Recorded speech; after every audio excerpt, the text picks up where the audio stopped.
बरं जगली बी बारीक नाहीत महाराज. भगवान अर्जुन युद्धाला उभा राहिला होता का नाही, तेव्हा किती वर्ष होता माहिती आहे तुम्हाला? किती वर्ष होता? 81 वर्ष होतं. आणि ह्या अर्जुनाचा आजा आहे भीष्माचार्य, आणि भीष्माचार्याचा आजा होता एक युद्धात.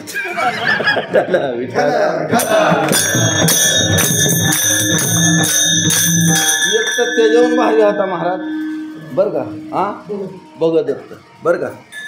त्याची तर अशी गोष्ट होती, त्याचं डोळंच उघडत नव्हतं. आज आमचं दादा पडल्यात त्या ह्याला लिंबुऱ्याला काय नाही, त्यांना सांगितलं का नाही साड्यावरून कुणीतरी आले मोठ्याने आरडतात, पण डोळंच उघडत नाहीत त्यांचं. ते म्हातारपण जास्ती झालं का नाही, म्हणजे डोळे मनाने जागतात असे, आणि ह्याला उघडायची इच्छा असली तरी उघडत नाही. त्या भगदत्ताचा पराक्रम बिनमाफ होता महाराज. ऐरावताच्या कुलातल्या हत्तीची सेना होती त्याची.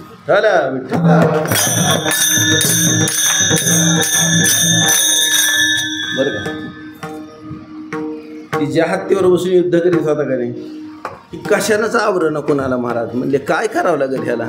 भगवंतानं सांगितलं त्याच्या कपाळाला एक पट्टी बांधली का, ते आत्ताची भक्त बांधतात का नाही, नवरात्रात देवीची गणपतीची रिबीन कपाळाला, मला तशीच बांधली दिसती फॅशन म्हणून. ती फॅशन म्हणून नाही बांधली,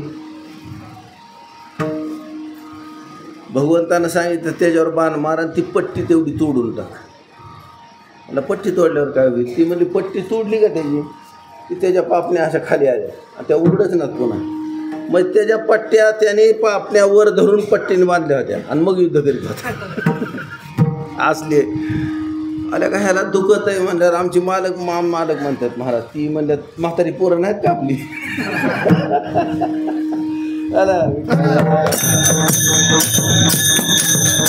कारण ह्याच्या बसण्याहून बोलण्याहून उठण्याहून जेवण्याहून काम करण्याहून कसंच वाटत नाही तरुण आहे म्हणून. कोणत्याही गोष्टीचा विचार केला की लक्षात येतं हे म्हातारच आहे म्हणे, काय तरुण नव्हतं. महाराज ही दुर्दशा आहे तुमची आमची. ह्यांना कोणी नव्हते अशातला काय ह्यांच्या काय गप्पा मारता. पोरात काय मोठारपणा सांगायचं आहे असो, सांगून जी मोठी ती जेलमध्ये सडायला लागलं. बाकीच्यांना सारखं भ्याय महाराज का वाद जाईल त्याचं ह्यात आलं का. आणि आपल्याजवळ काय आहे असा मोठारपणा सांगायला. असा पोरगा तर काय तालेवार आहे तुझा, तू तरी काय तालेवार आहे. काय बोलत जाऊ नका तोंडानं. रामचंद्रांचं चरित्र बोलता आलं तर बोला महाराज, आपले कल्याण होईल. माणूस म्हणतो ह्याच्या मागं 7.5 लागली, ह्याला आता लागायची, ह्याची आता सुटायची. तू रामचंद्रांचं चरित्र चालू कर महाराज. एका सुद्धा ग्रहाची ताकद नाही तुझ्या मागं 7.5 लावायची. आलं का लक्षात. माऊली ज्ञानेश्वर महाराजांनी या रामचंद्रांच्या अख्ख्या चरित्राबद्दल 5-4 ओव्या सांगितलं. विठ्ठल विठ्ठल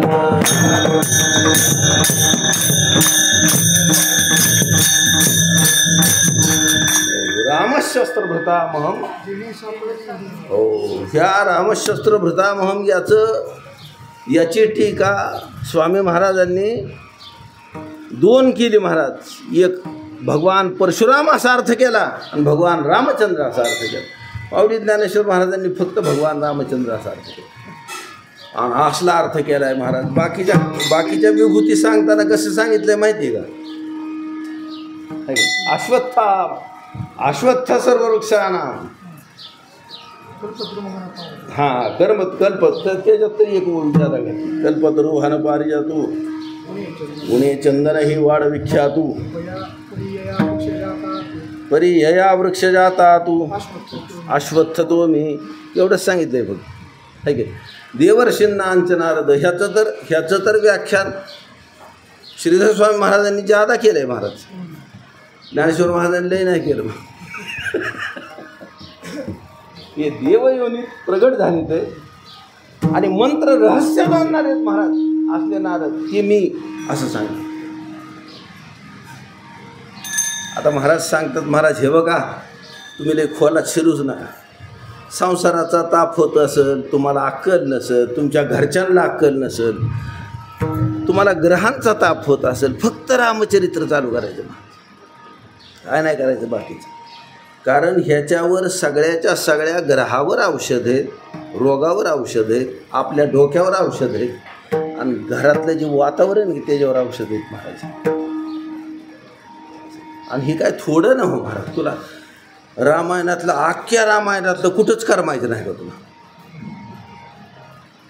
काय काय बरेच फार विद्वान आहेत, शिकलेले आहेत सगळेजण, आता असं समजते असं मी तर नाही समजत. समजा शिकलेले म्हणजे शिकलेले असं मी तर नाही समजत. कारण वेद शिकला, शास्त्र शिकला, पुराण शिकला म्हणजे शिकलेला असं माझं मत आहे. असं मला त्यानं काय नोकरी लागते काय? म्हणजे ही जीवन काय फक्त नोकऱ्या करायला दिलंय काय? होय, पहिली तरी माणसं सालं घालायची लागा.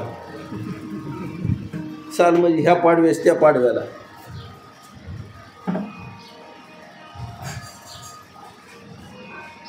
हे जीवन आहे ना, ते फक्त परमात्म्याची प्राप्ती करून घ्यायसाठी दुसऱ्या कशालाच दिलं नाही आणि दुसऱ्या कशाच्या कामाचं बी होईल. ह्या शरीरानं हौसनं करायची गोष्ट फक्त परमार्थ आहे. विठ्ठल विठ्ठल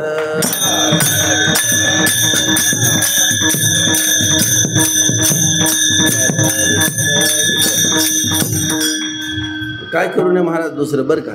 परमार्थ समजून घेण्यात आयुष्य गेलं तर काय हरकत नाही. परमार्थाच्या साधनेत राहिलेलं आयुष्य गेलं तर काय हरकत नाही. आणि परमार्थाच्या उपभोगात चाललेलं आयुष्य आहे ना, ते तुमच्या आमच्यासारख्याचं बी कल्याण करतं, दुसऱ्याचं आयुष्य. विठ्ठल विठ्ठल. हो, रात्रीच्या कीर्तनातला धंदा विषय सांगितला हरिदासाचा, जबरदस्त सांगितलं. मागण्याची वास पाहे मुखाकडे, चिंतिल्या रोकडे मनोरथ. काय काय माणसं म्हणतात महाराज, महाराज तुम्ही येणार आहे कीर्तनाला? मला असा राग येतो का त्याचा. कोण जरी असला तरी जहागीरदार म्हणला, कारण मीच काय ब्रह्म सांगतो काय? तुला ऐकायची अक्कल असली म्हणजे मग कळेल तुला काय ऐकावं लागतं ते.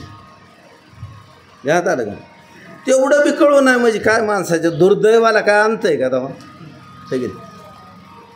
म्हणजे मागण्याची वास पाहे मुखाकडे, भक्ताचं असं वजं होतं रात्रीचा विषय माझ्या लक्षात. हरिदादांनी येता येता सांगितलं आहे तेवढं सांगतो तुम्हाला. म्हणजे देव सारखा साधूंच्या तोंडाकडे बघतो, काहीतरी मागल काहीतरी मागल काहीतरी मागल. काय मागत नाही महाराज, काय मागतच नाही. तोंडाकडे बघितलं कशामुळे बघायचं? कारण तोंडाकडे बघितल्यावर धंदा मनात काय आहे ती कळत. मन आहे का नाही, ह्याच्यात काय चाललंय ती कळत. माणसाकडे मी का बघत नाही कीर्तनात? कारण मला कळतं हे ऐकतोय का नाही ते, बघतच नाही मी. कारण दुसऱ्याच तोंडाकडे बघितल्यावर सांगायचंच बंद करू वाटतं माणसाला. बस बरोबर, आता जन्मापोत्तर सांगितल्याशिवाय भाग आहे का आपल्याला? मग काय सगळ्याकडे बघून बंद करून मग तोंडाकडे कोण बघतं? देव बघतो. कोणाच्या बघतो? साधूंच्या बघतो महाराज. पण काय सुद्धा मागत नाहीत आपल्याला. काय मागत नाहीत जगात आहे, जगाला काय? कारण असं आहे महाराज, ज्यांची तृप्ती ज्ञानानं नाही सांगत तुम्हाला, भक्तीनं झालेले असते का नाही, त्याला काहीच लागत नाही. ऐका, त्याला ज्ञान सुद्धा लागत नाही. ज्ञान न लगे मुक्ती धन संपदा,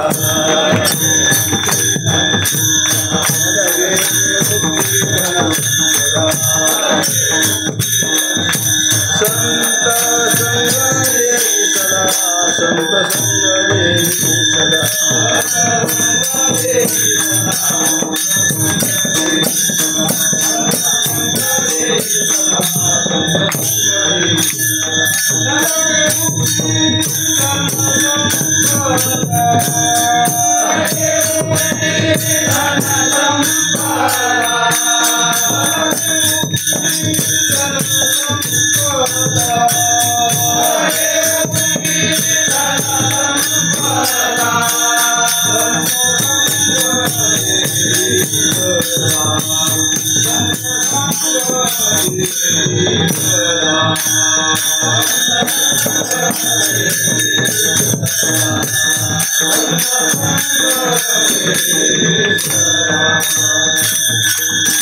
आपण सगळी म्हातारी झाल्यानं वाटायला लागलं मला आता. कशामुळं? संत संग देई सदा. आता ह्याचा अंतर असा घेता आता सगळे संत संग आमच्या अण्णांना वाटायचं मी म्हातारा होऊन आहे बरं का. म्हणजे तू काळी 3ला कीर्तन करीत जा बरं का. मग आता हळूहळू 2ला चालू केलं मी आणि मग आता वाटतं आणि 1ला लावलं तर बरं होईल. समजतंय. थोडक्यात विषय असा आहे महाराज सांगतात त्या देवाने कितीही वाडूळ बघितलं तर ह्यांच्या मनात सुद्धा काही येत नाही महाराज. वाणीनं तर नाहीतच बोलत पण मनाची अशी गोष्ट धनदाने सांगितली म्हणजे चित्ती नाही आस त्याचा पांडुरंग दास. ज्याच्या मनात सारखं काहीतरी पाहिजे असं आहे का नाही. आला का देव का तुझा सालाचा गडी का तो काय नोकरीत ठेवलाय त्याला. देवदास आहे महाराज तर म्हणजे त्याला लागतं ती करतो महाराज. त्याच्या मनात येईल त्याचा तर विषयच नाही आहे की नाही. महाराज सांगतात त्यांच्या मनात एखादं जर रडायला लागलं का नाही तर त्यांच्या मनात एक वेळेस एक जण आमच्या अण्णांच्या जवळ गेला आणि रडायला सुरुवात केली डायरेक्ट. अरे म्हणजे काय झालं काय माझं लग्न आहे. मग म्हणजे रडायला काय झालं लग्न आहे म्हणल्यावर म्हणजे तुम्ही या लागणार म्हणजे येईल की मग रडायला काय झालं.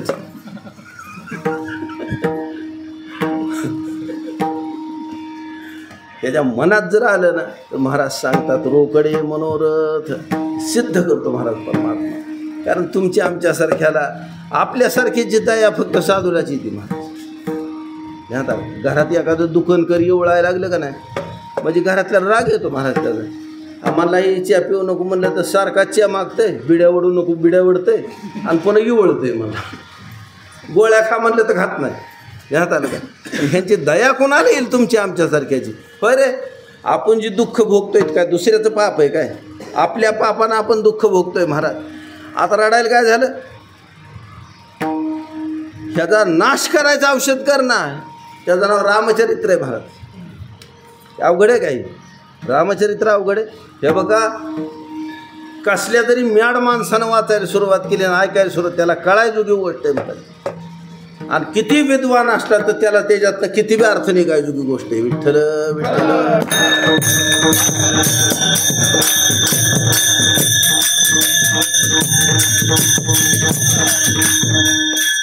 आमच्या अण्णांनी गमतीनं म्हणायचं महाराज जन्माचं कीर्तन अवघड असतं.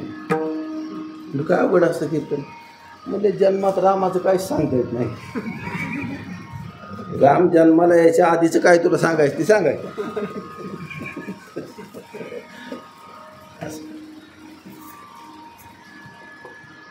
आमच्या नामदेव महाराजांनी तेवढाच अंश फक्त सांगितलं आहे महाराज. नाही तर नामदेव महाराजांना वाटतं असतं कीर्तन काय करतील माणसं. जन्माचं कीर्तन आणि ह्याची दान दे गाडी.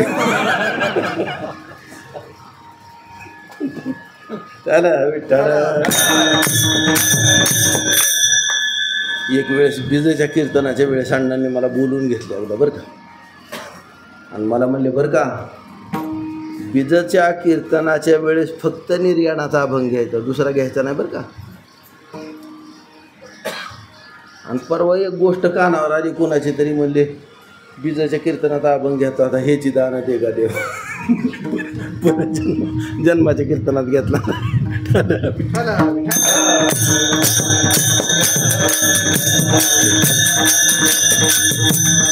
मला जवळ बसून सांगितलं होतं शेवट अगदी 92 चालू झाल्यावरचा विषय असेल. 92च्या बिजाच्या आधीचा विषय असेल. विठ्ठल विठ्ठल.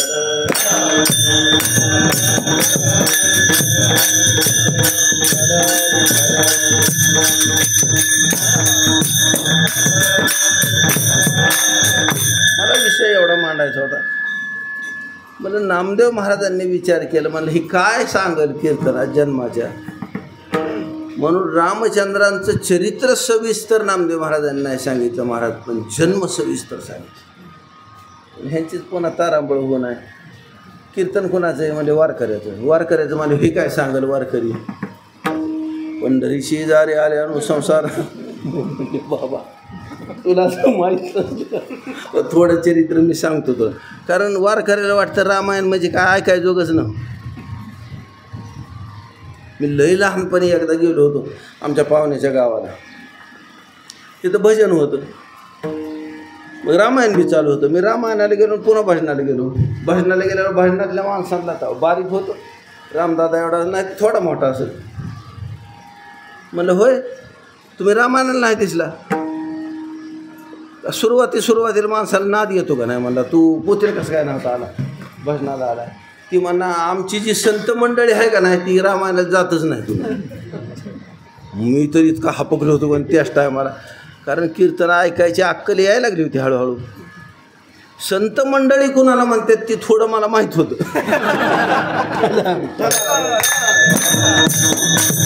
तुम्हाला असं वाटतं काय तोंड वर करून गायला सुरुवात केली की संत मंडळीत बसला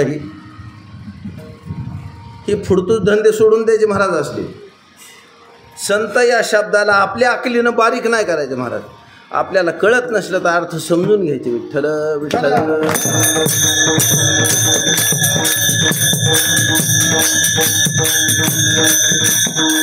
देव या शब्दातली दिव्यता लक्षात येते का. त्याच्यावरून कितीतरी मोठा संत हा शब्द आहे. विठ्ठल विठ्ठल.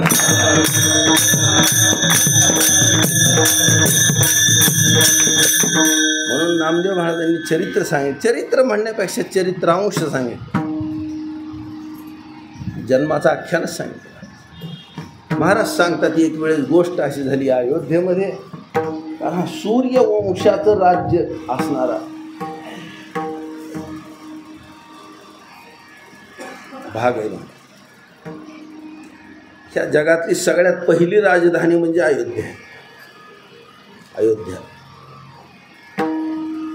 अयोध्येचं वैशिष्ट्य असं आहे तिथं युद्धच झालं नाही कवाच.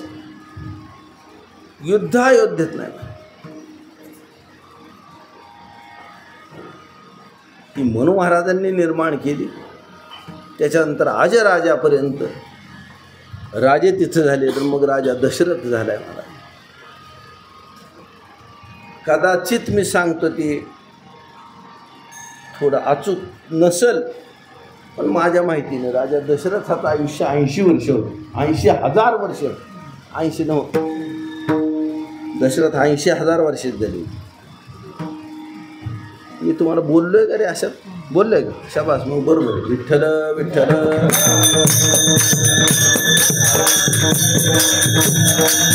तुमच्या आमच्याजवळ काय बरं का शास्त्राध्ययनच अजिबात नाही. त्याच्यामुळे लई ताराबळ होती. कोणी बी फुसकाट उभा राहिलं आणि सांगायला लागलं की आपल्याला नवीनच वाटतंय त्याच्यात. काही बी कशामुळे वाटतंय माहिती आहे का.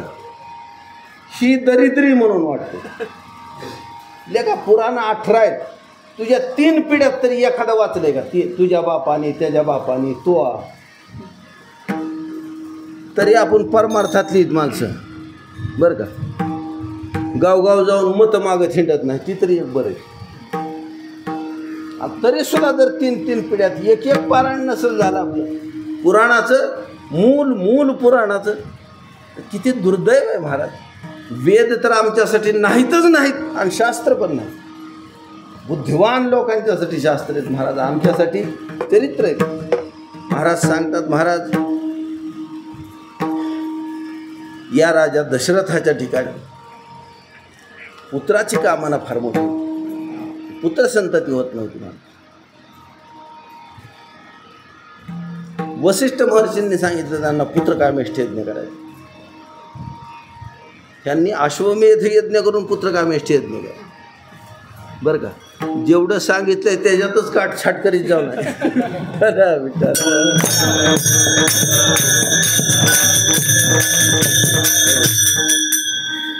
आणि पुत्र कामेष्ठी यज्ञ झाल्यावर महाराज अग्निदेव प्रत्यक्ष प्रगट झाले. खीर दिली आणि दिल्यानंतर राजाला सांगितलं तुझ्या ज्या पत्नी आहेत त्यांना दे. त्यांनी 3 पत्नींना खीर दिली. ह्याच्या भागाचा पण वेगळा विषय 2-3 ठिकाणी येतो वेगळा. काही कर्तव्य नाही त्याच्याशी. कारण मनुष्याने वाल्मिकी रामायण आहे ना त्या रामायणाचे भाग खरे धरायला पाहिजे. बाकीचे आहेत ते कल्पभेदानं झालेले कथानक येतात. त्याच्यामुळे या तिघींनी भाग घेतल्यानंतर कैकई देवी आहेत त्यांना आधी नाही दिला म्हणून राग आला होता. त्यावेळेस त्यांनी त्याग केला त्याचा. पिंडघारीने झडपिला अंजनीने तो सेविला. त्याचं काम आणि 8-10 दिवसांनी येणार. आता राहिलेले जे 2 भाग होते त्याच्यातल्या कौशल्या देवीने आपल्यातला अर्धा दिला महाराज कैकेयीला. आणि सुमित्रा देवीने आपल्यातला हात घातलेला. सगळ्या गरोदर झाल्या. आता राजाच्या मनाला शंका सुद्धा नाही, महाराज यज्ञ केलाय, प्रसाद दिलाय आणि ह्यांना गरोदर आहेत का नाहीत अशी शंका सुद्धा नाही. राजाला तुझ्या स्त्रिया गरोदर आहे असं ऋषी सांगतायत. कुळगुरु वसिष्ठ सांगेल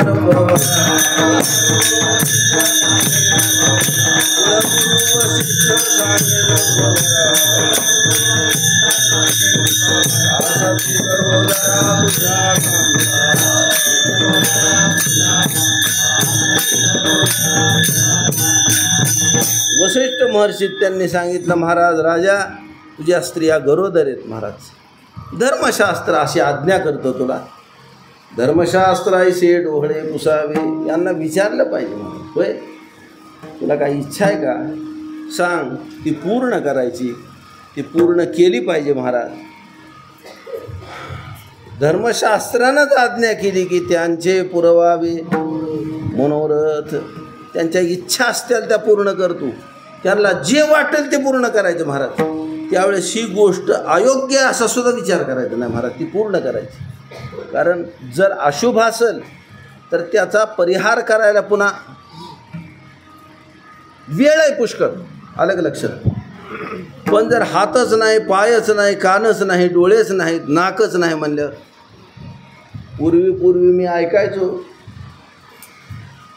मला डॉक्टरने सांगितलं काय नाही होत, काय नाही होत, ग्रहणात काय होत नाही, झोपा.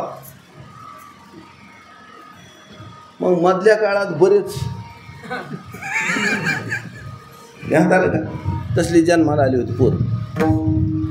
पण आताचे माणसं आहेत ती सावध आहेत. महाराज ती म्हणतात नाही नाही त्या मोबाईलवर तसलं काहीतरी घ्यायचं, ऐकायचं, झोपायचं नाही. म्हणला ती काय बी होती पण झोपायचं नाही. मग त्याचं प्रमाण कमी झालं आहे. आता हे काय औषधाने कमी नाही झालेलं. ध्यान झालं का? कारण ह्याचा कशा प्रकारचा आचार असला पाहिजे त्यावेळेस प्रजा निर्माण होती. महाराज ध्यानात आलं का? नाहीतर संकट निर्माण होतं. संकट प्रजा म्हणजे संकट निर्माण होतं कुळावर, माणसावर. ध्यानात आलं. म्हणून ह्याच्या आत्ता मनोरथाची पूर्तीच केली पाहिजे, दुसरं डोकं चालवायचं नाही. त्यांचे पुरवावे मनोरथ. सीतादेवींचं मनोरथ पुरवायसाठी सोडलं होतं अरण्यात, माहिती की. माणसं बरेच विचारतात महाराज होय रामचंद्रांनी सीतेचा त्याग केला ती चांगलं नाही केलं.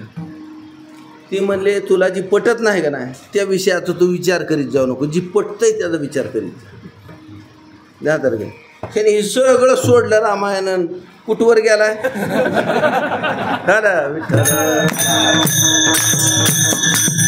अरे राजा दशरथानं निर्णय घेतला ह्या विश्वामित्रांच्या बरोबर रामचंद्रांना पाठवायचे. त्यावेळेस रामचंद्र काय चालत होते, काय ऐकत होते, आज्ञेचं पालन कसं कर, ह्या गोष्टीकडे लक्ष देत जाणं.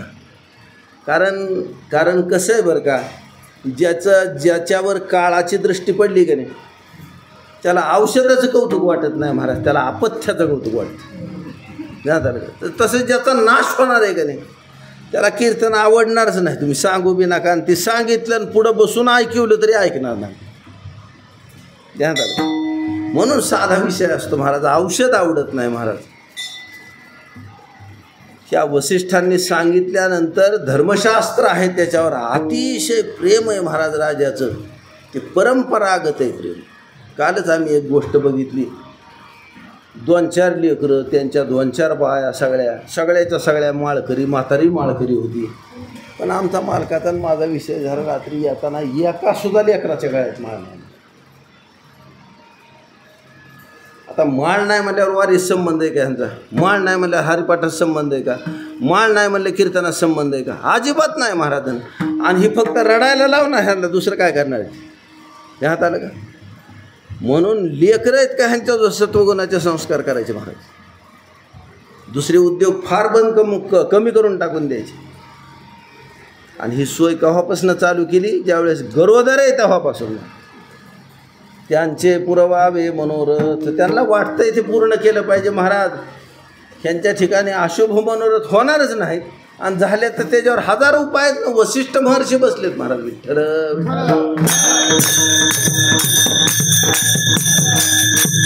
धर्मशास्त्रानं दिलेली आज्ञा आहे, त्या आज्ञेचं पालन करायला वसिष्ठांनी सांगितल्यानंतर राजाच्या अंतःकरणात आनंद झाला महाराज.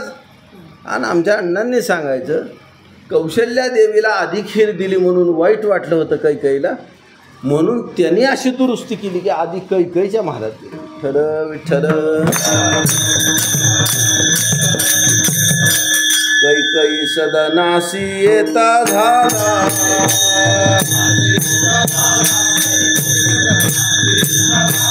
ऐकून आईचा आनंद मानसी, ऐकून आईचे आनंद मानसी. कैकई सदनासी येता झाला,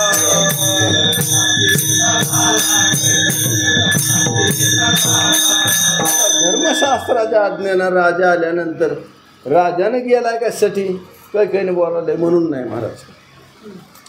धर्मशास्त्र अधिक वसिष्ठ महर्षींची आज्ञा म्हणून आले ते, पण आल्या आल्या कैकईने काय केलं होतं महाराज सांगतात. मंच की बैसले होती पापी, मंच की बैसले होती पापी, मंच की बैसले होती पापी, मंच की बैसले होती पापी.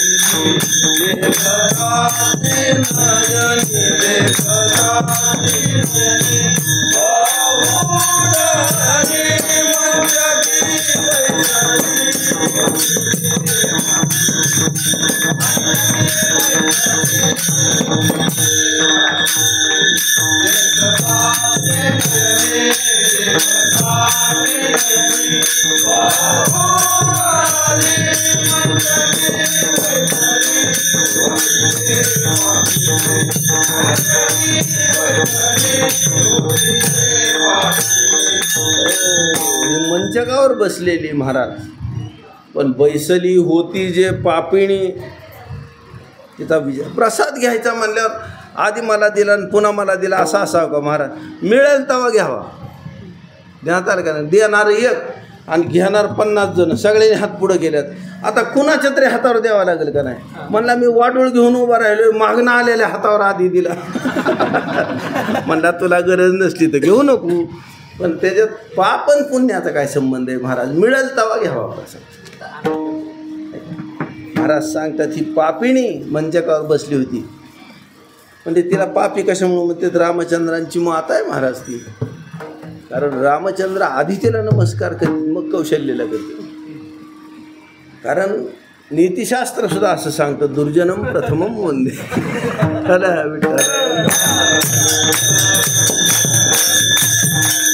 वारकऱ्याला दिसले राम राम नाही घातला चालतो महाराज, पण कार्य करता दिसल्याच राम राम.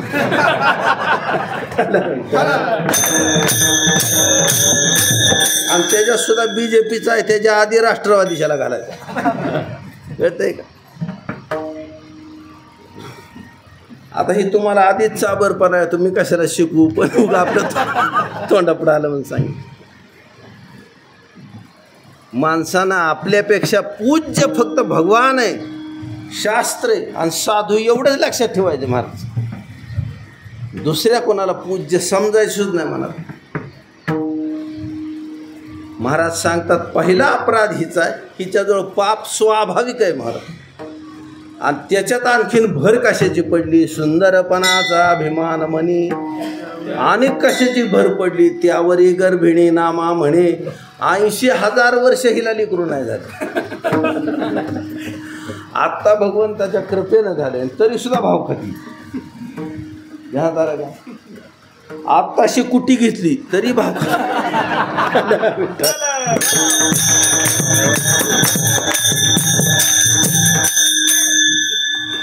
मला लावले भारी वाटतं कुटी.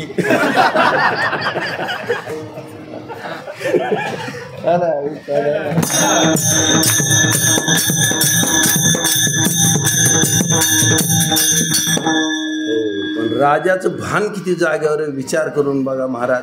बरं का, माणसानं धर्मशास्त्राच्या तालमीत तयार व्हावं, आणि पुन्हा साधूच्या तालमीत तयार व्हावं महाराज. चूकच नाही त्याच्याकडे राहत. ध्यानात आलं का? ह्यांची उपेक्षा करणाऱ्याकडे चूक होत असते. कारण धर्मशास्त्रानं सांगायचा ठेवलाच नाही विषय. ध्यानात आलं का? आणि जर जीवाला त्याच्या बुद्धीनं नाही सुधारला तर साधू सांगितल्याशिवाय राहतच नाहीत महाराज. ध्यानात आलं का? ह्या ताकदीचे व राजा दशरथ आहेत महाराज, ते चुकले नाहीत महाराज. तिथं आल्यावर त्यांनी काय लक्ष दिलं नाही. म्हणले ही पलंगावर बसली होती, पुन्हा खाली बसली, पुन्हा झिपऱ्या सोडल्या, आता पुन्हा बघना नुसती तिच्या स्थानात आहे. कशाकडे बघती? आपल्या हाताकडे बघती, पायाकडे बघती, तोंडाकडे बघती, आपल्याकडेच बघती महाराज. ती राजाकडे बघना, तिच्याकडे लक्ष नाही दिलं महाराज राजाने. राजानं तिला विचारायला सुरुवात केली. ही माणसाला लक्षात ठेवायची गोष्ट आहे बरं का. म्हणले तिने कसं बी करू, आपण कसं करायचं ध्यानात ठेवायचं.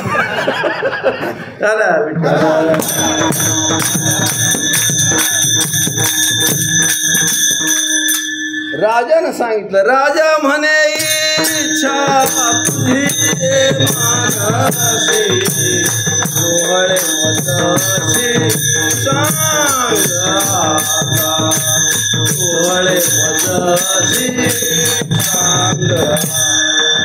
राजा म्हणे इच्छा तुझी मानसी,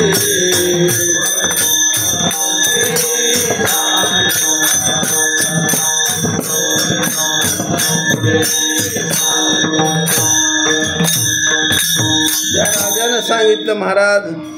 राजा म्हणे इच्छा तुझी मानसी. राजा म्हणतोय देवी तुझ्या मनात जी इच्छा असेल ती मला सांग, आणि इच्छा सांग आणि डोहळे सांग. नीट ऐका बरं का. ते असलं कौशल्याला नाहीत म्हणले महाराज. हिला कळलं नाही का राजाला? म्हणजे कळलंय, पण तिला बोलून दाखवलं का? म्हणजे तिला बी बोलून दाखवलं, पण तिला कळायजोगं नाही बोलत.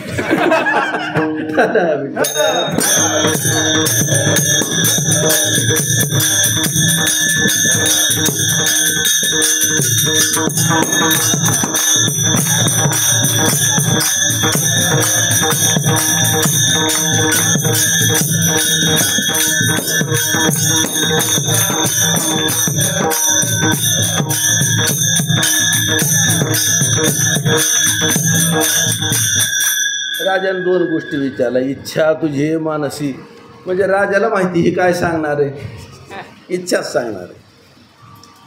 पण इच्छा तुझी मानसी, डोहळे मजपाशी, आणि पुन्हा मला काय सांग. म्हणजे मला खरं तुला डोहळेच विचारायचे, पण तू काय सांगणार आहे? इच्छा. मग म्हणजे मी तसं तरी कशाला करू? म्हणजे तू काय कर, इच्छा मला सांग आणि डोहळे मला सांग. असं कोणी विचारलं? राजाला विचारलं. हिने काय सांगितलं? म्हणजे येरी म्हणे आयसे वाटत तसे जीवा. हे डोहळे नाहीत माझे, माझ्या जीवाला असं वाटतं.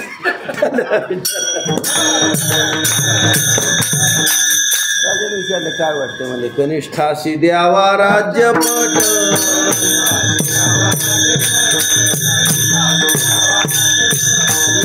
म्हणे आयसे वाटत तसे जीवा, म्हणे आयसे वाटत तसे जीवा.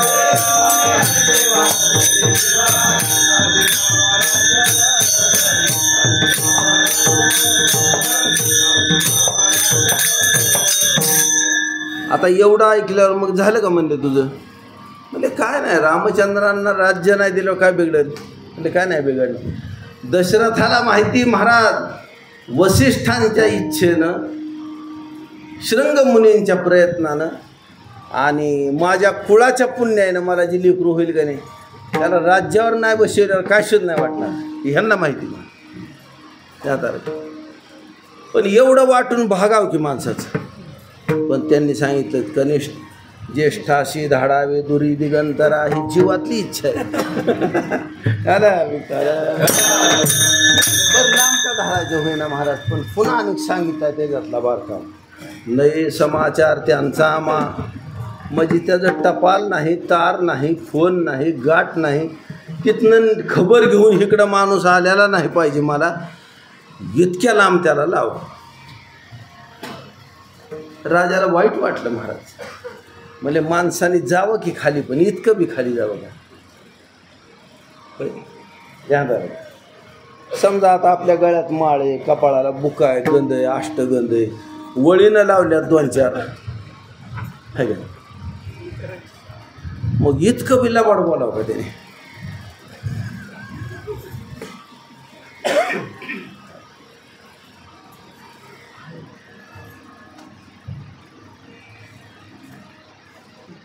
वाईट वाटलं महाराज, राजाला मनानच वाईट वाटलं, कारण ही अपेक्षाच नव्हती. घसरलं म्हणजे किती घसरावं माणसानं, पण ही म्हणजे पार मर्यादेच्या लांब बाहेर गेलंय महाराज. अरे का ह्या कौशल्या देवीने कितीदा तरी सांगितलं होतं, म्हणले बाई खुशाल राज्य दे तुझ्या भारताला, रामाला वनात कशामुळे पाठवते, त्यांना वनात पाठव, खुशाल तुझ्या भारताला राज्य. पण म्हणजे इतकं घासराव हिने खाली. राजाला वाईटच वाटलं. विठ्ठल विठ्ठल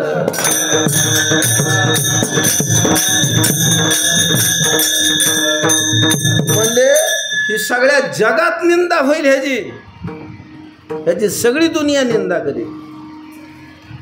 वेदाच्या बाहेरचं काम आहे महाराज, वेदबाह्य कर्म. पण म्हणले तुमच्या मनात थोडी सुद्धा शंका येऊ देऊ नका, त्याचं सगळं पाप माझ्यावर घाला, तुम्हाला ह्याच्यातलं काय सुद्धा नाही. ध्यानात आलं. राजा वर वर वर वर आश्चर्य करतोय महाराज, कारण खालच्या विचाराचे लोक राजकारणात शिरू, वेदाध्ययनात शिरू, नाही तर कीर्तनात शिरू, नाही तर वारीत शिरू, नाही तर मठात शिरू, ती त्याचा सत्यानाश केल्याशिवाय सोडितच नाही. कारण हे वरचं पाचोट जाळीत नाहीत, खालीच आग लावून देत. यात आलं त्या सूर्यवंशाचा सत्यानाश कशाने होईल, एवढ्यानंच होईल महाराज. की असला विचार ह्या सूर्यवंशात शिरलाय ना, मग होणार. विठ्ठल विठ्ठल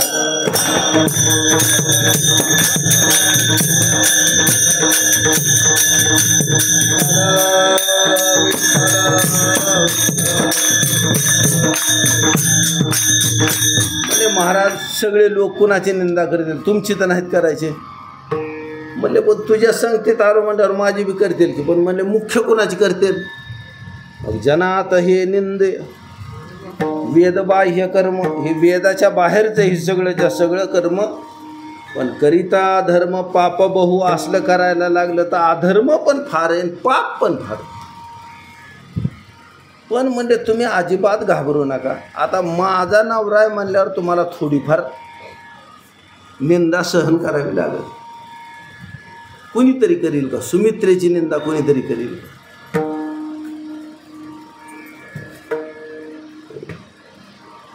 ज्या राजा दशरथाला सुमित्रा देवी आहे, ज्यांना कौशल्या देवी आहे, ह्यांची निंदा करील का. कौशल्यान दशरथ ह्याची निंदा करील का. पण आपली निंदा नाही करायचं, काय कारण एकटी काही म्हणलं. म्हणून राजाला सांगितलं तुझी सुद्धा निंदा होईल माझ्याबरोबर, पण ती सगळी माझ्या डोक्यावर टाकायची. तुमच्या मनाला काय सुद्धा तुम्ही ती म्हणले अगं त्या कुळात असले विचार निर्माण झाले कीच मला दुःख होणार आहे, हे तुला कुठं कळतंय. तू जसं तुझं एकटीचं बघती तसं मी तुझं सुद्धा बघतोय ना, माझं एकट्याच नाही बघत आहे की नाही. पण ह्याच्यावर काय उपाय नाही म्हणून सांगितलं महाराज. विंचवाचे पेवी तक्षक पडत, पेव विंचवाचे त्याच्यात तक्षक पडला महाराज. घाली तसे घृत आग्ने माझी, आग्ने तूप होत, आता जसा भडका होईल असं राजाला दुःख झालं महाराज. राजानं विचार केला हिचं काय पूर्ण करायचं आता, म्हणजे काय सुद्धा नाही करता येत महाराज. राजा उठला तिथून. ती जर म्हणली असली पेरू पाहिजे, जाम पाहिजे, डाळिंब पाहिजे, चिक्कू पाहिजे, काहीतरी आणून दिलं असतं तिला, लुगडं पाहिजे, अत्तर पाहिजे, काय बी दिलं असतं महाराज. मग म्हणले ही राज्य मला पाहिजे, ती बी दिलं असतं. पण आत्ता ह्याचं काय करायचं, ज्येष्ठच नाही आणि तर कुणाला मनात लावतो आणि कनिष्ठच नाही तर कुणाला राज्यावर बसवतो. राजानं विचार केला हिथं थांबण्यात काय अर्थ नाही, माणसांना आकार बघत जावं आणि विषय सोडून देत जावं. कीर्तनसुद्धा बरं का लय नाही, चव सुटल्याने ऐकत जाऊन येत, त्याचा मासला बघत जाऊन सोडून देत जावं. आमच्या अण्णांची एक गोष्ट सांगतो तुम्हाला. म्हणले महाराज चांगल्या पट्टीची धोतरण बितरण इस्तरीची ती भारी झाड नेसून आला होता. आल्यावर म्हणले आता आम्हाला अण्णांना पिठी वाजवायला द्यायची, पफाजे वाजवायला यायचं, तबलाही वाजवायची, तंबोरा येत होता, गायला येत होतं. आणि गुरुजी तुम्ही नव्हता काय कीर्तनाला म्हणल्यावर कसं करायचं? आले एक बुवा कीर्तनाला बसलो, म्हणजे आता सांगेल काहीतरी ऐकायचं थोडा वेळ घटकाभर. वेदांताचा निश्चय असला बघितला का नाही मी अण्णांच्या जवळ. आता हे बाहेरनं काय दिसायचं वगैरे सांगा बरं, ह्याच्यात बाहेर दिसायसारखं काय समजतंय, विशेषता दिसत नसती महाराज. म्हणून अष्टावक्र मुनींनी सांगितलं, या तेजानं संपन्न असलेला पुरुषच या तेजाला ओळखू शकतो. विठ्ठल विठ्ठल. कारण तसं काय, त्यांना पोरग होईल म्हणलं की पोरग झालं, पोरगी होईल म्हणलं की पोरगी झाली, पोरग झालं की भंडारा घाल म्हणला, नाही घातलं की मेलं. असलं काय दिसत नसतं तिथं महाराज बरं का. वेदांत शास्त्र ज्याच्याकडे लक्ष देतं का, जे ध्येय म्हणून सांगतं का, ती ह्याच्या शरीरावर दिसायला लागलं म्हणजे झालं. महाराज सांगतात, महाराज राजाला वाईट वाटायला लागलं. राजा उठला महाराज. आमच्या अण्णांचं सांगत होतं मी, म्हणले त्याने सुरुवात केली, वसुदेव सुतम देवम कंसचाणूरमर्दनम. आमच्या अण्णा म्हणले, मग माझ्या मनात असं वाटलं मिटलं. तुम्हाला कळलं का काय झालं? वसुदेव सुतम देवम म्हणणं म्हणजे की ग्रंथाचा अभ्यास करणारा नव्हतं, त्याला भाषेचा अभ्यास येत नाही, ग्रंथाचा तर नाहीच नाही. आणि आपलं तिथलं गोळा करून उष्ट्या पत्रावळी करून या गोळा तर म्हणले पानावर राहिलेलं सगळं गोळा करून आणले, लाडू कानवलं चिवडा, आणि ती वाढायला निघालाय. याचं काय करत तर थोडक्यात कळवून घेत जावं महाराज. मनुष्यानं इतका दिव्य देह आहे का नाही, ह्याच्या समजुतीत चूक नाही झाली पाहिजे महाराज. नीट ऐका, समजुतीत चूक नाही झाल्यावर साधनेत न होण्याची शक्यता आहे, कळतंय का. आणि साधनेत चूक नाही झाल्यावर साध्यात शक्यता आहे चूक न होण्याची. नाही तर घोळच आहे सगळा, समजुतीशिवाय घोळ आहे का नाही आत्ता आपला. आणि समजूत करून घेताना पुन्हा चूक म्हणल्यावर किती मूर्खपणा झाला, ती डबल ग्रॅज्युएट झाला.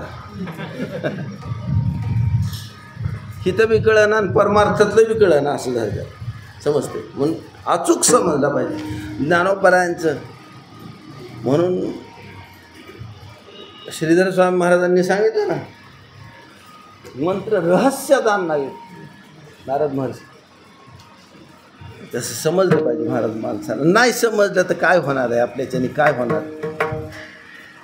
राजाच्या लक्षात आलं, राजा उठून निघाला, महाराज आता कुठं गेलं पाहिजे. म्हणजे आता सुमित्रा देवींच्याच महालात देत. कशामुळं आता कौशल्या देवीच्या महालात जायला काय अडचण आहे. पण म्हणले मला या कैकेयीची जी अपेक्षा होती त्याच्यापेक्षा ती किती बी खाली हात घातला तर होत नाही, कळतंय. मग म्हणजे सुमित्रेवर सुद्धा तसा विश्वास नाही ठेवायचा. आपल्याला वाटतं ही सगळे भाविक आहेत म्हणून, भाविक आहेत आपल्याला वाटतं हे रामनवमीला लवकरच येऊन बसलं. आमच्या अण्णांच्या वेळेस तर का नाही, कीर्तनाला माणसं कितीला यायचे, 11:51 पुढे यायला सुरुवात करायची. आम्ही येऊन बसायचो ऐकायला मिळावं म्हणून. आणि भाऊसाहेबांनी घरी बसलेले असायचे. आम्ही म्हणजे आज सुरू झालं का रे, म्हणजे आणि माणसंच नाही. मग इकडं जा माघारी, इकडं जा माघारी. 1 वर्ष मी असं ठरवलं, म्हणजे असं नाही करायचं. म्हणजे कीर्तन 10ला सुरू झालं पाहिजे, म्हणजे झालं पाहिजे. आपण येणारी माणसं आहेत त्यांच्यासाठी कीर्तन करतोय का, म्हणजे अजिबात सुद्धा नाही. कीर्तन 10लाच सुरू झालं पाहिजे. ज्यांना यायचं ते येतील, नाही यायचं ते नाही येतील. आता जर उशीर झाला आणि फुलं लवकर टाकून घेते तर कुणाला काय थंड वाजून येईल का, काय सुद्धा नाही मला. ती सरबत निघून जाणार.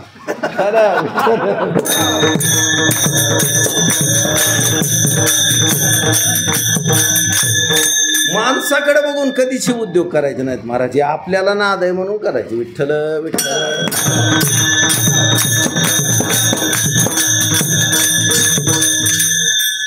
म्हणून सुमित्रा देवींच्या महालात गेले महाराज, है की नाही. आता कैकेयी एक बाजूला टाकून दिली, म्हणून सुमित्रा म्हणजे सुमित्रेनं आपला भाग दिला होता. कैकईला दिला होता. म्हणले कैकई जर कैकईच्या डोक्यात सुमित्रेचा आणि कौशल्याचा भाग खाऊन हे विचार असतील तर गोष्ट अशी, हिने हिचा ओरिजिनल स्वभाव बदललाच नाही. कीर्तनाला आली म्हणून काय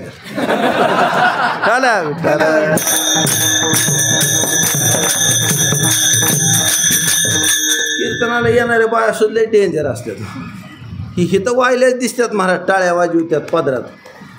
ह्या घरी निराळ्याच आहेत. ह्यात आलं का? हो, पण ह्यांचा बी नागा मोडलाय त्यांच्या सुनांनी.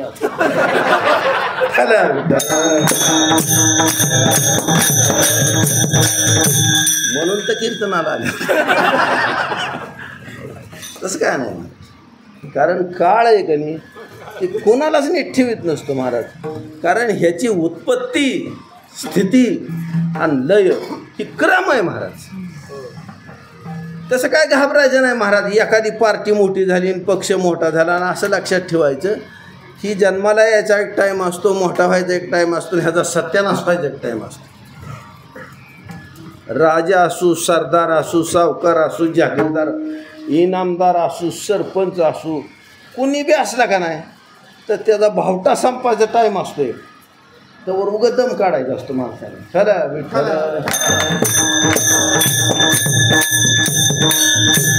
हो, म्हणून काय झालं म्हणजे सुमित्रा देवींच्या महालात आले ते महाराज. तिथं आल्यावर राजानं कैकईकडनं जेवढी अपेक्षा केली होती त्याच्या खाली कैकई गेलेली दिसली, आणि राजानं सुमित्रेकडे जेवढी अपेक्षा केली होती त्याच्या लांबवर सुमित्रा दिसली महाराज. विठ्ठल.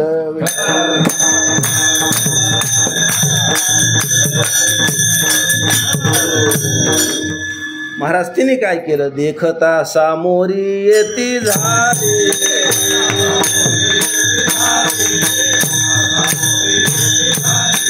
तसे दशरथ सुमित्रा मंदिरी, तसे दशरथ सुमित्रा मंदिरी, देखता सामोरी येती झाली.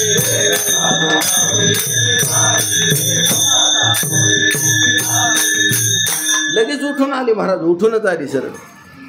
आल्यावर काय केलं, कारण राणी कुणाला म्हणते, राजा कुणाला म्हणते. जर ऋषी आले आयत्या वेळेला तर ऋषीला काय त्या पायपुसाच्या पोत्यावर बसवायचे,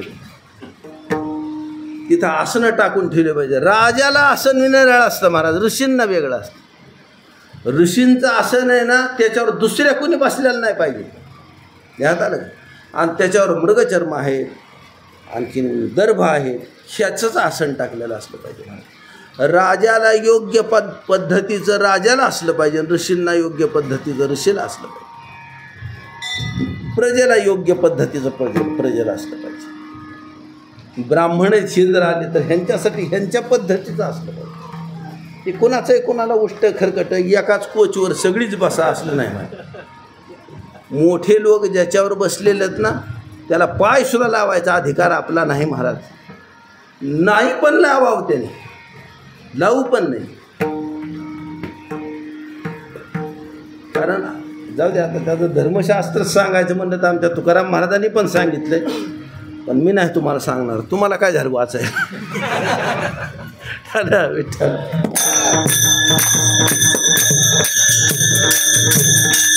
वाचित जा, रोज काहीतरी वाचित जा, समजतंय. महाराज सांग, मला बी नाही सांगता पुढं जाताच येत नाही, पण नाहीच सांगणार. पण जाऊ दे तिकडे, काय सांगायचं. वाचित जा, काहीतरी कळत असतं हळूहळू, आहे की नाही. थोडा विषय असा आहे महाराज. समोर आली आणि तिने लगेच वाकून पायावर मस्तक ठेवलं महाराज. कुणी मस्तक ठेवलंय? सुमित्रा देवींनी. कुणाच्या पायावर मस्तक ठेवलंय? राजाच्या. तिच्याबरोबर दासी आहेत, मांगलिक वस्तू आहेत, औक्षण करायचं ताट बरोबर आहे, जवळ आहे, आणि पाय धुवायला सगळ्याच्या सगळी सामग्री बरोबर आहे. पण आल्या आल्या आधी काय केलं? पायावर डोकं ठेवलं महाराज. आणि तिच्या अंतःकरणात आनंद मावन आहे महाराज. सांगितलं, महाराज मला खूप आनंद झाला आहे तुम्ही आला ती, पण जर तुम्ही मला आज्ञा केली असती तर मी आले असते. मी यायचं काय काम होतं, पण तुम्ही आला ह्याच्यामुळं मला वाईट नाही वाटलं. पण तुम्ही कष्ट केले ह्याचं वाईट वाटतं. विठ्ठल विठ्ठल.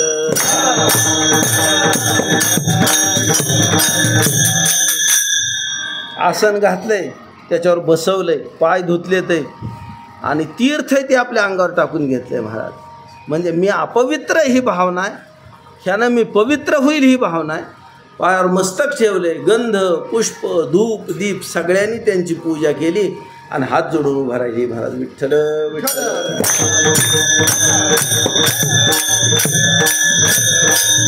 महाराज सांगतात कैकेयीचं जे दुःख झालं होतं ना राजाला, ती विसरून गेला. कशामुळे विसरला राजा? देखोनिया भाव सुमित्रेचा,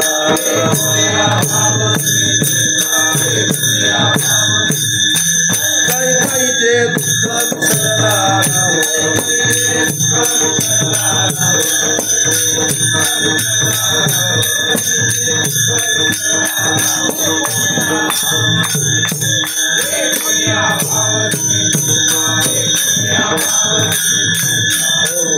राजाला आनंद झाला महाराज. भाव बघितला की दुःख विसरून गेला कैकेयीचं. आणि मग तिला सांगितलं, म्हणजे पतिव्रते तुझ्या अंतःकरणात जे डोहळे आहेत ते मला सांग. तिला नाही विचारलं तुझ्या इच्छा बिच्छा सांग म्हणून, कारण म्हणले आपण जी अपेक्षा केली होती त्याच्याहून शहाणी, त्याच्यामुळे हिला काय विचार. कैकेयीला काय म्हणतात माहिती का महाराज? वेल लहाळे. आणि हिला काय म्हणतात माहिती का? पतिव्रते. सांगव पतिव्रते मजप्रती, मला सांग तुझ्याजवळ काय डोहळे होते. तिने सांगितलं, महाराज माझ्या मनाला सारखं असं येतं की ज्येष्ठ आहेत त्यांची रात्रंदिवस सेवा मला व्हावी महाराज, काय नाही मला पाहिजे वाटत. इतका आनंद झाला राजाला. ही गोष्ट बारक्या पोरासारखी महाराज. पण राजानं आपल्या हातातलं कंकण काढलं रत्नजडीत, ज्याच्यावर नुसते हिरे दिसत होते महाराज, सोनं दिसत नव्हतं कुठे. आणि ती तिच्यावर असं ओवाळलंय, आपण पालखीला कसं 5 पैसे ओवाळतो आणि ओवाळून टाकून दिले महाराज. ही ओवाळायचं काम बाया करतात महाराज. पण ही राजा आहे, सूर्यवंशाचा आहे. आणि कोणावर ओवाळलंय तर राणीवर ओवाळलंय. काय ओवाळलंय तर कंकण ओवाळलंय. खरं विठ्ठल.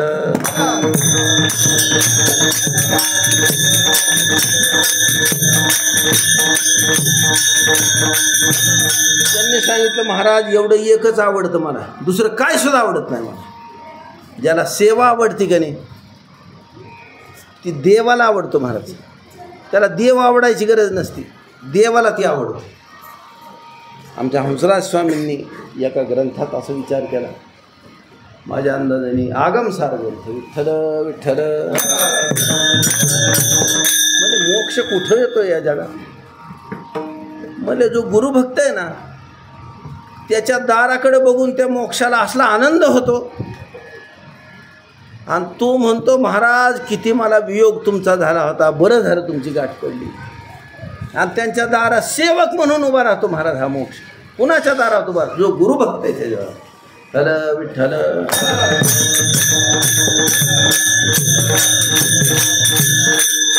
आनंद झाला राजाला.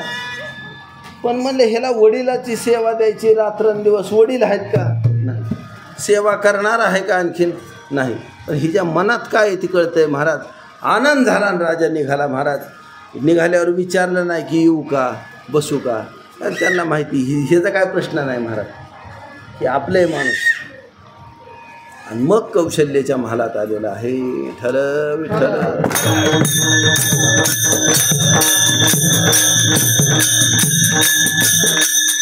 म्हणजे त्यानं बघायला सुरुवात केली तर कौशल्यादेवी बसलेली महाराज. डोळे झाकलेलेत का उघडलेलेत? म्हणजे उघडलेलेत. म्हणजे तिला जाणीव होती का कुणीतरी आलंय त्याची? म्हणजे ती तिच्या नादात आहे. हे बघा, आपण जाग कशामुळे? आपण बाहेरच्या नादात आहे. आत्माराम कुणाला म्हणते? जी त्याच्या स्वतःच्या आत्मस्वरूपात रममाण आहे महाराज. त्याला दुसरं काहीच लागत नाही सुखाला.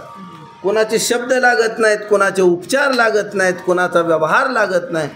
ती त्याच्या आनंदात आनंदी महाराज. कसले चरित्र आहेत ह्या. दैवयोगानं महाराज तुमच्या आमच्या नशिबानं आणखीन या भारतवर्षामध्ये इतक्या मोठ्या मोठ्या लोकांचे चरित्र आहेत. नुसतं त्याचं चिंतन करीत करीत आयुष्य घालवलं तर माणूस केव्हा मुक्त होऊन जाईल कळायचं सुद्धा नाही तेच त्याला. उगाच कशा तरी चिंतेची उडीत बसते, संसाराच्या तरी नाही तर परमार्थाच्या तरी. मग संसार तरी काय मिळतोय त्याला, परमार्थ तरी काय मिळतोय?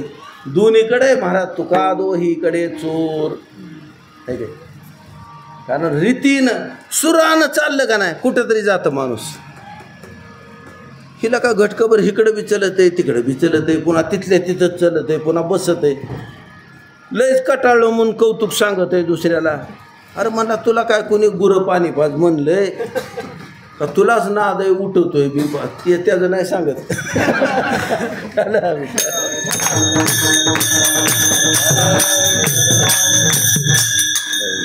तसं नाही म्हणायला तर तुमचंच सांगतोय म्हणा, सांगत आता टाकीन तुमच्याकडे बघितलं.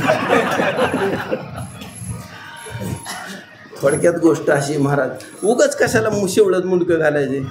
मला बैल लय शहाणा, कसा शहाणा आहे, मला त्याला झोपाव सुद्धा लागत नाही, ती मुंडकं घालून चलाय सुरुवात.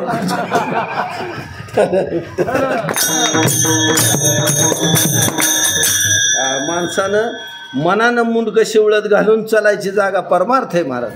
वाचित जावं, ऐकत जावं, चिंतन करीत जावं, माणसाचं कल्याण होईल. तिकडल्या रस्त्याला निघालायचे, ह्याच्यात काय तोंड घालायचे तेव्हा. हिच्याकडं बघितल्यावर ही काही सुद्धा नाही. महाराज सांगतात वर्णन त्याचं, सदा समाधीस्थ रामरूप धारी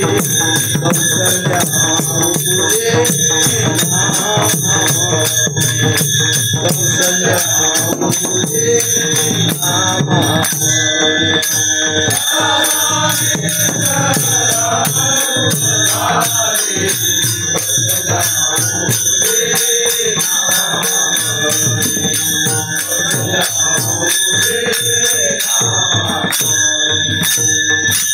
माऊले महाराज रामरूप झालेली. आणि कोण आहे? कौशल्या माता आहे महाराज. नामदेव महाराज म्हणतात मी सांगतोय, मी बघतोय कौशल्याने. राजानं बघितल्यावर राजाला सुधरच ना म्हणा, म्हणजे पहिला निराळाच नमुना, दुसरा निराळाच, आणि आता तिसरा निराळाच.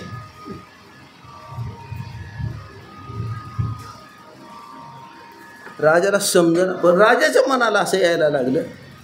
म्हणले आता ही बेशुद्ध आहे तर नाही ना, बेशुद्ध नाही, शुद्धीवर आहे, शुद्धीवर आहे म्हणा. आता हिला हिच्या मनानं काय कळतंय का? नाही कळत. मग आपण जर हिच्या ध्यानात काय आणून दिलं तर येईल का? म्हणून राजानं तिला विचारायला सुरुवात केली. म्हणजे होय का? बरं, माणसाच्या आयुष्यात लई महत्त्वाचा प्रश्न म्हणजे लग्न असतं. असं एक माझ्या आयुष्यभरच्या म्हातारी जग झाली, त्याच्यातली 1-2 गेली, 1-2 राहिल्यात. ती सुद्धा म्हातारपणी फोटो बघत बसतात लग्नात. त्याचं काय एवढ्यानं तर तुझं हात झाल्यात आयुष्य. काय त्याचं कौतुक आहे तर?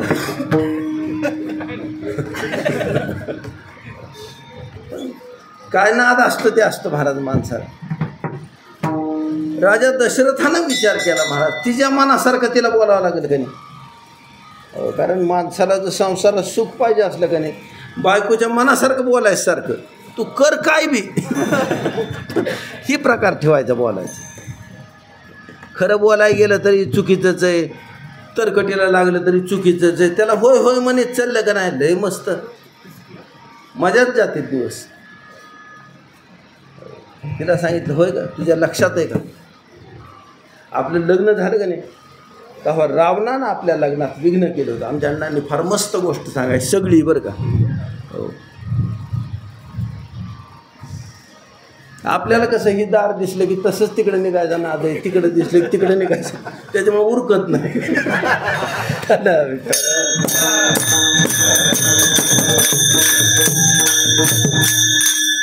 सांगतोच थोड्या गोष्टी असे आहेत 10-11 मिनिटांनी. मला एक वेळेस रावण गेला होता. हे रावण दशरथाच्या लय आधीच आहे बरं का. ऐका, सत्य, त्रेता, द्वापार आणि कली अशी 4 युग एकदा येऊन गेल्या, त्याला एक चौकडी म्हणतात. आणि असल्या 14 झाल्या होत्या त्याला 14 चौकडी आयुष्य होतं त्या रावणा. लय जुना होता.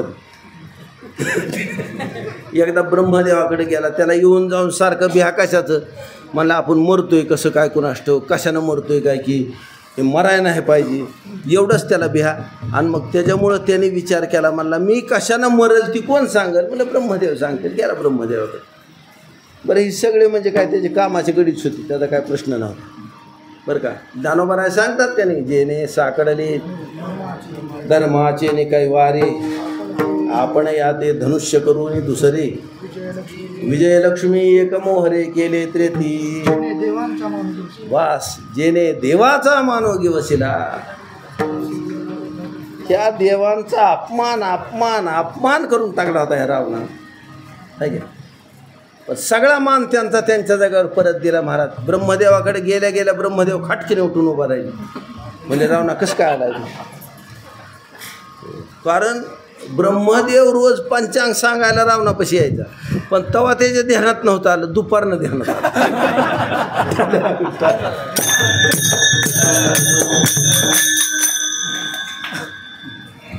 कारण हे दुसरं आणि काहीतरी एखादं खाता आपल्याकडे लावतोय काय ब्रह्मदेवाला बिया, आहे का नाही. त्याने सांगितलं माझं मरण कशात आहे, त्याने सांगितलं सूर्यवंशाकडनं तू मरशील. सूर्यवंशात कोणाकडनं मरण, म्हणले आता एक राजा आहे बरं का, त्याचं अज नाव आहे, त्याला एक मुलगा होईल, त्याचं नाव दशरथ होणार, आणि त्याला एक मुलगा होणार आहे, त्यांचं नाव भगवान रामचंद्र आहे, आणि त्यांच्या हातून तो मरणार आहे. म्हणजे दशरथाला किती बायका आहेत, म्हणल्या मस्त आहेत, तुला काय करायचे. ती मला कोणत्या बायकोच्या पोराकडनं मरशील, ती म्हणले कौशल्या नावाची एक होईल राणी कौशल देशाची, तिच्याकडनं मरशील. मग ह्याने असं केलं, म्हणले तिचं लग्न कवाय. ब्रह्मदेव म्हणले उद्या दुपारी. म्हणजे लग्न लावाय कोणचा वामान येणार आहे, म्हणजे मीच जाणार.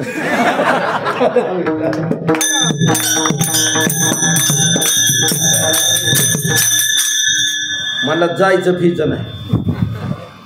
ती म्हण ठला विठ्ठल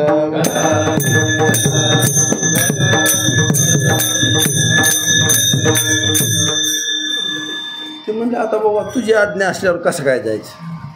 म्हणजे सगळं कसं बोलले, अध्ययन.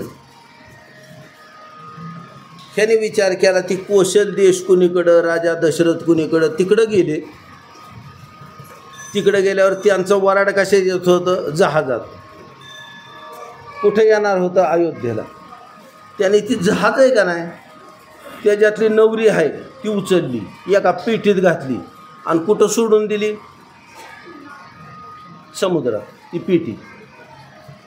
राजा दशरथ आहे, त्यांचं जहाज चाललं होतं, त्याला दिली धडक. राजा दशरथ एका फळीला धरलं, आपलं पवत पवत गेलं आणि एका बेटाला लागलं. म्हणजे लग्न कधी, उद्या दुपारी म्हणल्यावर परवा दिवशीच दुपारच्याला रावण आला त्यांच्याकडं. मला लग्न, मला लागलं, मला कोणी लावलं, मला मीच लावलं. मला मी दोघं बी जिकडं तिकडं करून टाकली. ती मला मी लावलं आहे लग्न. ते मला कुठं गवली ती. मला एका फळकुटाला धरून आला होता कडे दशरथन. एक ती आल्यावर त्याने बघितलं पेटी वाहत आली होती, ती उघडली तर त्याच्यात राजकुमारी दिसली. कोण, कौशल्या. आणि मग म्हणजे त्या कौशल्याला बाहेर काढलं. म्हणजे तू कुठली राणी बाई, म्हणजे मी कौशल देशाची, राजा दशरथाबरोबर माझा विवाह होता. राजा दशरथानं सांगितलं मीच दशरथ आहे. अरे म्हणजे विवाहाची वेळ तर झाली, तर ब्रह्मदेव उतरलं, शुभमंगल.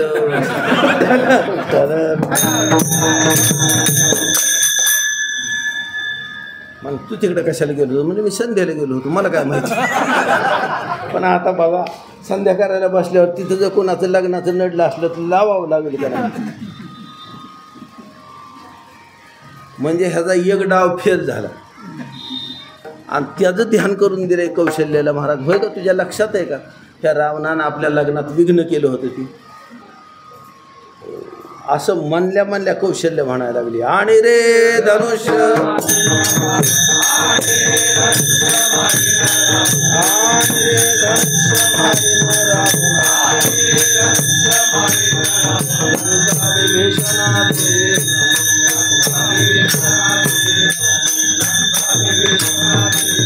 धनुष्य धनुष्य.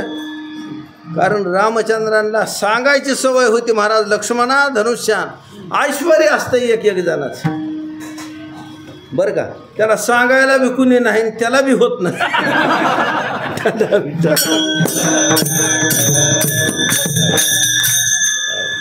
पण लक्ष्मण आहेत ना 24 तास रामचंद्रांच्या बरोबर महाराज. कशाचा वनवास रामचंद्रांना, वनवास लक्ष्मणाने भोगलाय. ही तरी फळं खात होते, ह्यांनी तर फळं बी खाल्ले नाहीत, ही तर झोपा घेत होती, ती झोपले बी नाहीत लक्ष्मण. आणि म्हणून मी याला हा इंद्रजित. आता म्हणले धनुष्यान म्हणजे ही शिकली काय धनुष्य? मला हनुमंत कुठे आहे त्याला बोलवा, नळ नीळ सगळ्यांना जांबुवंत बोलवा. आता ह्यांचे नावं पण ऐकलेलं नाहीत महाराज राजा. दशरथानं विचार केला, म्हणले काहीतरी भूतचेष्टा झाल्यात आहे आणि हिचं तोंड आता जरा डोकं आहे त्याच्यावरचं कंट्रोल संपलंय, म्हणजे बडबड करायला लागली. आता जर माहितीच नाही, हनुमंत माहीत नाही, जांबुवंत आहे माहीत आहे, नळ नीळ माहीत नाही, तर धनुष्य माहीत नाही, तर ह्यांनी सांगितलं आता काय केलं पाहिजे. मग म्हणजे आता काय केलं पाहिजे म्हणून राजाला विचार आला. आणि असं लक्षात ठेवावं महाराज, ज्या वेळेस माझ्यावर मी काय केलं पाहिजे ते समजत नाही, ते समजावून सांगणारा माझ्या आयुष्यात मला कुणीतरी असला पाहिजे. आणि त्याचं नाव गुरु आहे महाराज. विठ्ठल विठ्ठल.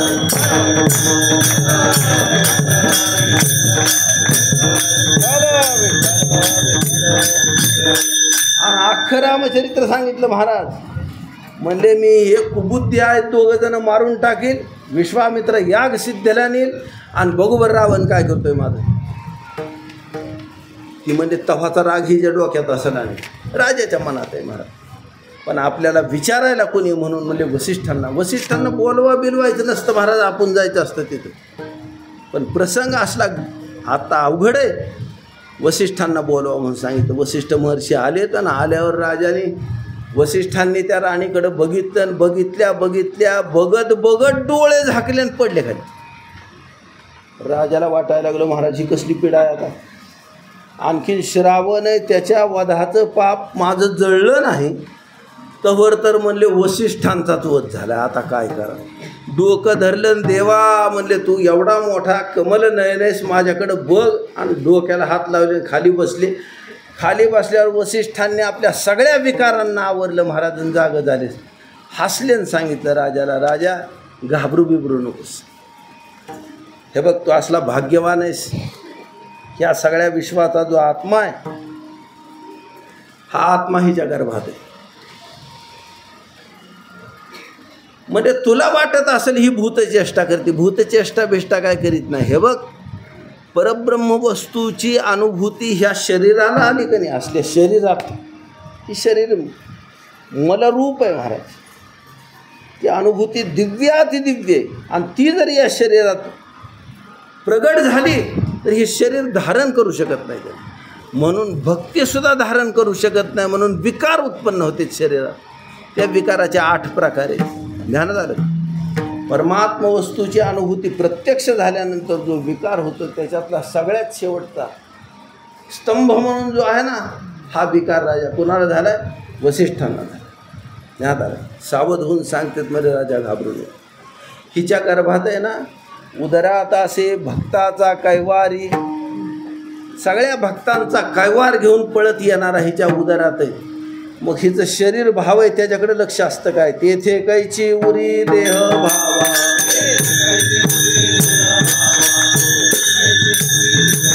तिथं देह भावाला काही जागा राहत नाही. हिच्या उदरात कोण आहे त्या अभंगात सांगितलंय महाराज, विरंचीचा बाप, माझ्या बापाचा बाप आहे महाराज. कुठं राहतो? क्षीरसागरवासी. आणि ज्याचं ध्यान योगी करतात रात्रंदिवस, ध्याती योगी जासी निरंतर. हा कुठं आहे? परे हुनी पर. मी आता तुला सांगतोय त्या वैखरीपासून तर लय लांब आहे. वैखरी हुनी दुरी कौशल्याच्या उदरी तो ज्यासे, धन्य पशुपक्षी श्वापदे तरुवर, राजा रघुवीर देखतील, धन्य धन्य धन्य अयोध्येचे लोक, वैकुंठ नायक देखती पाहतील विठ्ठल विठ्ठल. आणि या त्रैलोक्यात धन्य तू एक आहेस महाराज. कशामुळं? तर नामयाच्या बापा पाहसील. आता निश्चय झाल्यानंतर राजाचं दुःख संपलं आणि पुढं जन्माची परिस्थिती सांगतात. उत्तम हा चैत्र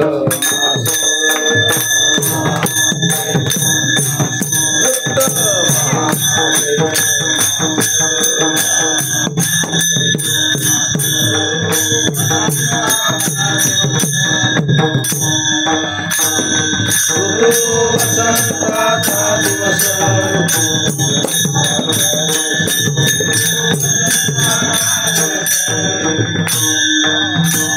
शुक्ल पक्ष हे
श्री राम जन्माचे श्री सीता रामचंद्राय नमः. श्री रामाचा जन्म प्रभो आला सुर समुदावो अजन्मा जन्मेल रामरावो तो नवलावो अवधारा म्हणा श्रीराम. प्रसूत समयो संदेशी तव अयोध्येचे चौपासी विमाने दाटले आकाशी विभूत वेगेची आले येते झाले म्हणा श्रीराम. सूर्यवंशी येईल रघुनाथ या लागी माझ्यांनी आला आदित्य लग्ने साधीला अभिजित जन्म सुमुहूर्त राघवा म्हणा श्रीराम. वक्री अतिचार होऊन वेगी चालोनी आपण केंद्रीय आणि उच्च स्थान तेथ ग्रह आले म्हणा श्रीराम. शुद्ध सुमन वसंत ऋतू मधुमास अतिविख्यातू शुक्ल पक्ष नवमी आतू जन्म सुमूर्त राघवा म्हणा श्रीराम. कुंडली गवर्धर विठ्ठल श्री ज्ञानदेव ज्ञानेश्वर माऊली.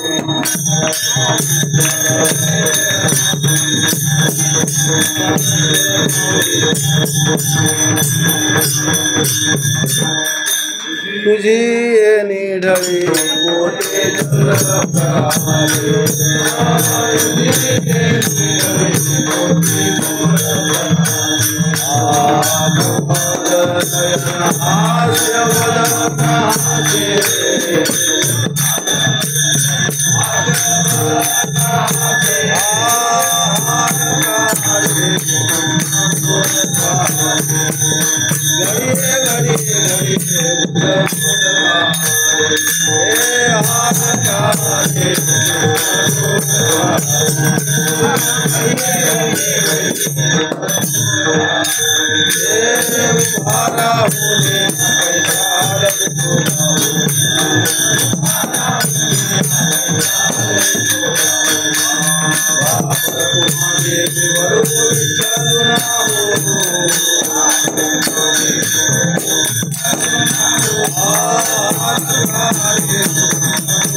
विठ्ठल